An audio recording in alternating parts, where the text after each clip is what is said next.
नमस्कार सर्व प्रेक्षकांचं मनपूर्वक स्वागत या आपल्या सर्वांच्या YouTube चॅनलचा एक नवीन एपिसोड आणि आज आपण घेऊन आलो आहोत एक नवीन विषय आणि एक नवीन पाहुणा। तर विषयाची आणि पाहुण्यांची ओळख अगदी थोडक्यात करून देतो कारण आपल्याला विषयाला सुरुवात करायची आहे। नेट आणि सेट या परीक्षांबद्दल खूप कमी बोललं जातं आणि अनेक जण त्यांचं पदव्युत्तर शिक्षण झाल्यानंतर म्हणजे ज्याला आपण मास्टर्स डिग्री म्हणतो ते झाल्यानंतर या परीक्षा देण्यासाठी नेट आणि सेट या परीक्षा देण्यासाठी अत्यंत उत्सुक असतात, परंतु फारशी माहिती पुरेशी माहिती उपलब्ध नाहीये। त्यामुळे आम्ही असं ठरवलं की आपण टप्प्याटप्प्याने काही एपिसोड्समध्ये नेट आणि सेट या परीक्षांची माहिती टप्प्याटप्प्याने आपल्या प्रेक्षकांसाठी खुली करत जाऊ। मग भलं ते नेट आणि सेट कोणत्याही क्षेत्रातलं असो त्यांनी फार फरक पडत नाही, पण पॅटर्न महत्त्वाचा असतो।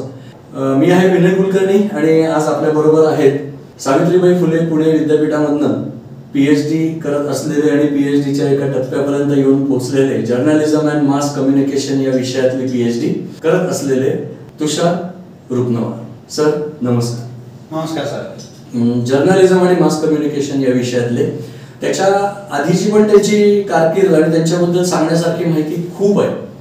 म्हणजे काय म्हणतो आपण वय लहान पण अनुभव महान असं सरांचं उदाहरण आहे। तर कारण त्याच्या आधी त्यांनी काही वर्ष असिस्टंट प्रोफेसर म्हणजे सहाय्यक प्राध्यापक म्हणून महाविद्यालयात काम केलेलं आहे आणि अत्यंत म्हणतो ना आपण की विद्यार्थी प्रिय शिक्षक आणि 24/7 विद्यार्थ्यांसाठी उपलब्ध असलेला शिक्षक अशी सरांची ख्याती। खरं तर शिक्षक शब्द वापरण्याच्या ऐवजी तो आपला मराठीमध्ये बोलताना प्राध्यापक हा शब्द वापरणं जास्त उचित ठरेल। तर असे काही वर्षांचा त्यांचा शिकवण्याचाही अनुभव आहे। त्याच्या आधी त्यांनी फील्डवरही काम केलेलं आहे। प्रिंट ज्याला आपण मुद्रित माध्यम म्हणतो, इलेक्ट्रॉनिक माध्यम अशा तिन्ही माध्यमांमधून त्यांनी 5 ते 6 वर्ष त्यांनी प्रत्यक्ष फील्डवर काम केलेलं आहे। म्हणजे त्यामुळे आजपर्यंत माझा जो काही अनुभव आहे, कारण ते माझे मित्र तर आहेतच, त्याचबरोबर ते माझे सहकारी पण अनेक वर्ष आम्ही एकत्र काम केलं। मला त्यांचा निश्चित खूपच चांगला अनुभव आहे। तुमच्यातलेही अनेक प्रेक्षक सरांना ओळखतात। सर आपलं मनापासून स्वागत। खूप धन्यवाद सर। धन्यवाद सर। आपण पहिला प्रश्न असा घेऊयात जो मुळात असतो की ह्या सगळ्या या दोन्ही पदव्युत्तर परीक्षा आहेत, म्हणजे मास्टर्स डिग्री झाल्यानंतरच्या परीक्षा आहेत। तर तिथनंच आपण सुरुवात करूया की सेट फुल फॉर्म, नेट फुल फॉर्म आणि मग त्या कोण कोण घेतात? खूप महत्त्वाचा प्रश्न आहे खरं तर। इथूनच या परीक्षेची जी आहे ती सुरुवात होते।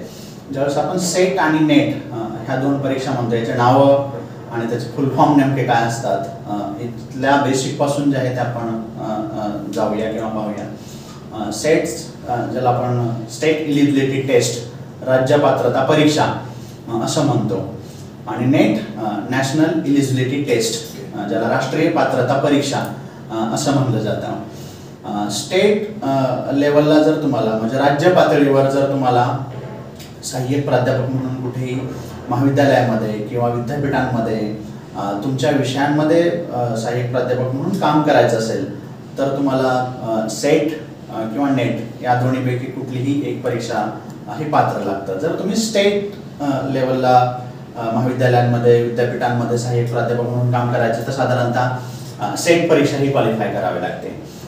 त्याचबरोबर नेट या परीक्षेबद्दल जर आपण बोलायचं झालं तर नेट ही राष्ट्रीय पातळीवरची परीक्षा आहे, भारतभरामध्ये घेतली जाते आणि सगळ्या विषयांसाठी म्हणजे मास्टर तुम्ही तुमच्या विषयामध्ये केल्यानंतर पोस्ट ग्रॅज्युएशन केल्यानंतर या परीक्षा ज्या आहेत त्या तुम्ही देऊ शकता। आणि त्याची प्री कंडिशन देखील अशी आहे की पूर्वअट की त्या विषयात मास्टर्समध्येच तुम्हाला 55% मार्क्स असणं आवश्यक आहे। म्हणजे साधारणतः B+ ग्रेडनं तुम्हाला तुमचं पोस्ट ग्रॅज्युएशन जे आहे ते पास व्हावं लागतं। बाकी आरक्षण जे आहे OBC SC ST यांना त्याच्यामध्ये थोडंसं कन्सेशन आहे की 50% त्यांना पोस्ट ग्रॅज्युएशनला मार्क्स असतील तर या दोन्ही परीक्षांना जे आहेत ते पात्र होतात आणि मग त्यांना ती परीक्षा देता येते। ज्यावेळेस सेट या परीक्षेचा तुम्ही विचार करता तर सेट ही परीक्षा साधारणतः राज्य पातळीवर म्हणजे महाराष्ट्राचा जर बोलायचं झालं आपल्याला तर सावित्रीबाई फुले पुणे विद्यापीठ हे नोडल एजन्सी म्हणून सेट परीक्षेसाठी आपल्या राज्यामध्ये काम करतात। आणि सगळीकडे महाराष्ट्र आणि गोवा या दोन राज्यांमध्ये साधारणतः ही परीक्षा घेण्याचं काम सावित्रीबाई फुले पुणे विद्यापीठ करतं नोडल एजन्सी म्हणून. त्याचबरोबर नेटच्या बाबतीत जर बोलायचं झालं तर नेटमध्ये ह्या दोन स्वरूपाच्या नेट होतात. म्हणजे एक नेट जी आहे ती NTA नावाची एजन्सी आहे, संस्था आहे, नॅशनल टेस्टिंग एजन्सी असं त्याला म्हणलं जातं. मिनिस्टर ऑफ एज्युकेशनच्या अंतर्गत हे NTA जे आहे ते काम करतं. आणि NTA हे नेटची परीक्षा जे आहे ते राष्ट्रीय पातळीवर घेत असतात. आणि आणखी एक नेट आहे त्याला CSIR नेट असं म्हणतात, council of industrial and scientific research. म्हणजे सायन्स किंवा तंत्रज्ञान या विद्याशाखेतील जर तुमची पदव्युत्तर पदवी असेल, मास्टर असेल, तर तुम्हाला ही CSIR ची नेट जी आहे ती द्यावी लागते. म्हणजे बाकीच्या ज्या स्पर्धा परीक्षा आहेत म्हणजे नीट असेल, JEE असेल, या देखील परीक्षांचं आयोजन आता ह्या नॅशनल टेस्टिंग एजन्सी तर्फे केलं जातं. एक सेपरेट स्वायत्त संस्था ही भारत सरकारच्या शिक्षण मंत्रालयाच्या अंतर्गत काम करते. पूर्वी त्याला HRD असं आपण म्हणायचो, ह्युमन रिसोर्स डेव्हलपमेंट. त्या मंत्रालयाचं आता नाव शिक्षण मंत्रालयाचं पुन्हा केलेलं आहे. आणि या शिक्षण मंत्रालयाच्या अंतर्गतच ही NTA नावाची संस्था काम करते आणि त्यांच्याद्वारे ह्या नेट परीक्षेचं आयोजन जे आहे ते केलं जातं. 12वी नंतरचं JEE किंवा CET किंवा हे त्याच्यानंतर अजून ज्या काही असतात नीट वगैरे, तर या परीक्षांकडे ज्या पद्धतीनं कॉम्पिटिटिव्ह एक्झाम्स म्हणून पाहिलं जातं, जसं JEE नीट झालं आणि या MPSC UPSC झालं, तर म्हणजे एका अर्थाने असं समजायचं का की सेट आणि नेट हे त्याच तोडीच्या एंट्रन्स एक्झाम्स आहेत? अगदी खरं, महत्त्वाचा हा प्रश्न आहे की ह्या देखील स्पर्धा परीक्षाच आहेत. खरं तर कॉम्पिटिटिव्ह एक्झामिनेशन्समध्येच याची जे आहे ते नेट आणि सेट या परीक्षेची गणना होते. कारण याला देखील हजारो लाखो स्टुडंट दरवर्षी या परीक्षांना अपियर होत असतात आणि ही परीक्षा देत असतात. आणि त्याच्यातून जो काही सक्सेस रेशो आहे तो जर आपण बघितलं तर पूर्वी तर साधारणतः ज्यावेळेस सेट नेट आलं त्या दरम्यान तर साधारणतः याचे निकाल 2%, 2.5%, 3% असे लागायचे. परंतु नेटनं आता त्याची मर्यादा जी आहे, ज्याला आपण पासिंग पर्सेंटेज म्हणतो, ते आता थोडं वाढवलेलं आहे. म्हणजे 6% स्टुडंट जे आहेत ते त्याच्यामध्ये क्वालिफाय केले जातात नेटमध्ये. आणि तेच म्हणजे नेटनं जे काही नियम अटी शर्ती केलेल्या असतात त्या आहे तसं प्रत्येक राज्य त्यांच्या राज्य पातळीवर सेट परीक्षेसाठी करत असतं.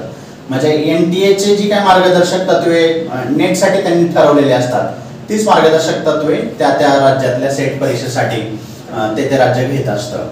त्याचा देखील सक्सेस रेशो कमी आहे. पण ही खूप अवघड आहे परीक्षा अशातला भाग नाही. नियोजनबद्ध जर तुम्ही अभ्यास केलेला असेल, प्रामाणिक तुमच्या मास्टर्सला अभ्यास केलेला असेल, कारण याच्यामध्ये 2च पेपर आहेत. पूर्वी 3 पेपर असायचे नेट आणि सेटला.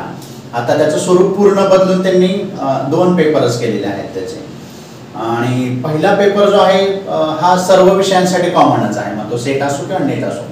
आणि विषय कुठलाही असो, मग फिजिक्स केमिस्ट्री पासून ते अगदी सामाजिक शास्त्रातले आपले बाकीचे विषय असो किंवा कॉमर्समधले विषय असो, या सर्वांसाठी पेपर 1 जो आहे हा ज्याला आपण शिक्षण अभियोग्यता तपासणे या स्वरूपातच तो पहिला पेपर जो आहे तो आहे. आणि त्याच्यामध्ये देखील त्यांनी 10 टॉपिक केलेले आहेत. 10 टॉपिकमध्ये शिक्षण अभियोग्यता अपसूकच आहे, त्यानंतर कम्युनिकेशन आहे ज्याला आपण संप्रेषण म्हणतो, रिसर्च ॲप्टिट्यूड आहे, रिझनिंग आहे, एन्व्हायरमेंट आहे, हायर एज्युकेशन आहे किंवा कॉम्प्रेन्शन आहे. कॉम्प्रेन्शन आता खूप महत्त्वाचा घटक आहे, म्हणजे उतार्यावरून प्रश्न विचारले जातात. असे 10 टॉपिक साधारणतः पेपर फर्स्टमध्ये असतात. त्याच्यातून तुमची शिक्षक होण्याची अभियोग्यता तपासण्याकडे या परीक्षांचा कल असतो. आणि दुसरा जो पेपर असतो सेट आणि नेटचा तो तुमचा सब्जेक्ट स्पेसिफिक असतो, म्हणजे तुमच्या विषयाचा असतो. मग तुम्ही फिजिक्स असाल तर फिजिक्समधलं मास्टर 55% तुम्ही पास आहात आणि मग तुम्हाला फिजिक्सची परीक्षा नेट आणि सेट तुम्ही देऊ शकता आणि त्या विषयातलेच प्रश्न सेकंड पेपरमध्ये असतात असं आहे. आणि ही काय परीक्षा फक्त पात्र तुम्ही झालात म्हणजे 40%, 50%, 60% असे मार्क आले म्हणून तुम्ही पात्र होता असं नाही, तर तिथं क्वालिफाय व्हावं लागतं. म्हणजे एखाद्यानं सेट आणि नेट दिली आणि त्याला कदाचित 50% असतील, 60% मार्क असतील, याचा अर्थ तो ती परीक्षा पास झाला असा होत नाही. कारण पात्रतेचा जो काय त्यांनी निकष असतो, कट ऑफ लावलेला असतो, कट ऑफ असतो. तर त्या कट ऑफ मध्ये तुम्ही आलात तरच तुम्हाला ते क्वालिफाय म्हणून देत असतात. आणि रिझल्ट देखील येताना असा येतो की क्वालिफाईड फॉर असिस्टंट प्रोफेसर,